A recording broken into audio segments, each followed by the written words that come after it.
who sounded like a lovely woman, did not say what the Congresswoman said, and most people aren't too surprised to hear What is that. the proof, Mr. President? Let her make her statement again, and then you'll find out. Saying that you said this. Okay, let her make her statement again, and then you'll find out. Why did you make the Thank you. Let's go. Well, we'll see the bipartisan. We're going to see the bipartisan, and Lamar Alexander's working on it very hard from our side. And if something can happen, that's fine. But I won't do anything to enrich the insurance companies, because right now the insurance companies are being enriched. They've been enriched by Obamacare like nothing anybody's ever seen before. I am not going to do anything to enrich the insurance companies. Okay, thank you very much, everybody. Thank you. Thank you very much. All right, you're listening right there to President Trump talking taxes as he meets with the powerful Senate Finance Committee, but also, very importantly, speaking out for the first time on camera, I guess we should say, with regard to this controversy that has erupted since his call to his condolence call to a family of one of the fallen soldiers from the ISIS ambush attack in Niger. If I can, and Jeff Zeleny, I think, is here with us. He's joining me now. Jeff, you're actually the pool reporter who was in there speaking to the president right then. He says very clearly this is not what he said. He did, Kate. He said, I did not say that to that widow. He says the Congresswoman, as you heard, was wrong in that statement. He asked her to make a new statement here. So I'm not sure this adds any new information to this pretty extraordinary and unfortunate back and forth between a member of Congress, a Democratic member of Congress, and the president, of course, over the fallen soldier here. But the president insisting he did not say that. He did not repeat what he tweeted earlier this morning, that he had a copy of that phone conversation, but he says he did not say that. So look, this is just another sort of distraction, I think, from the real matter at hand here. There is a grieving family in Florida, and indeed 4 others across America here, in the wake of the Niger attack with those soldiers there. So this is something that the president also, as you heard, did not expound on that or offer condolences there, but he said he did not say what the Congresswoman said. And then moving on to a different subject, we also asked him, Kate, about health care. There's been a bit of a whiplash here.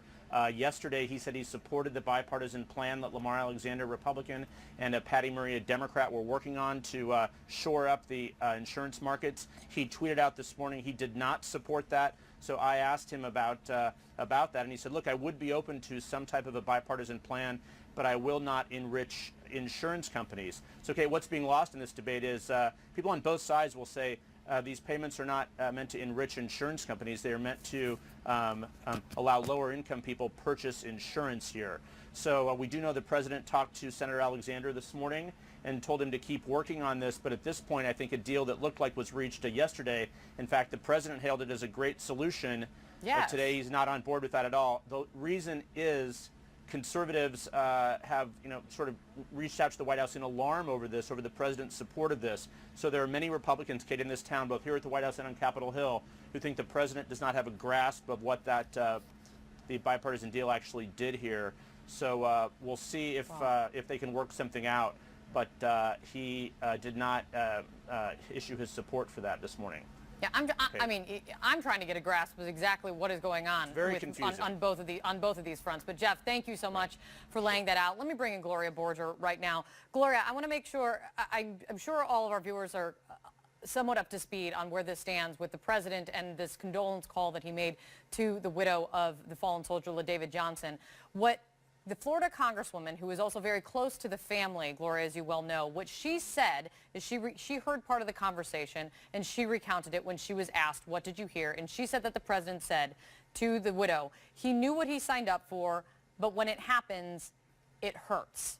And she called the president insensitive, and now this back and forth with the president. But also, just what do you make of this right now, Gloria? Well, what the president didn't say is, here's what I said. Let me clarify this. Here's what I said. I had somebody in my office with me taking notes. I mean, he said he had proof of it, so we should, perhaps, it raises the question of recordings and all the rest. But right. If there is if people are, there's a he said, she said issue here, and he And could have Jerry, clarified can I just it. jump in really quick? Because it's actually more than that at this point. The Washington Post spoke with the mother Right. of the widow. And the mother of the widow, who was in the car to the Washington Post, was asked whether Wilson, the Congresswoman's account of the conversation between Trump and the family was accurate.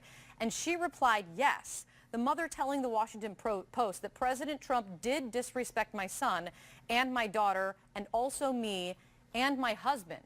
So this is not, is this Right. any longer a he said, she said? Because it doesn't seem like it. Right, and no matter, and honestly, no matter what the exact words were, this is how they feel.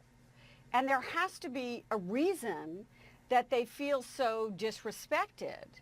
And the widow said, well, he didn't even know my husband's name, etc. But, Right. Either there was a huge miscommunication here, or something occurred that should not have occurred to disrespect this family.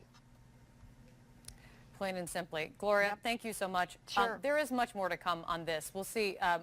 We will see if the family speaks out any further or what the Congresswoman has to say about this back and forth any